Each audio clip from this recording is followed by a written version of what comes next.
సంపదలు ఇవ్వమ్మ శ్రీ మహాలక్ష్మి రావమ్మ మణిద్వీపమున కొలువుండి మహాకాళి అవతారములో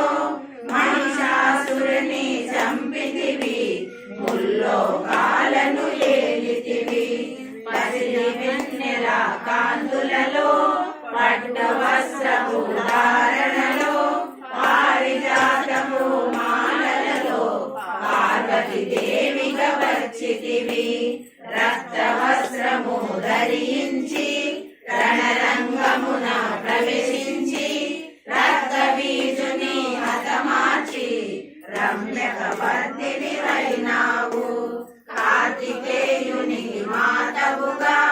కాత్యాయనిగా కరుణించి కలియుగమంతా కాపాడు కనక దుర్గవై వెలసితివి రామలింగేశ్వరి రాణివిగా రవికుల సోముని రమణివిగా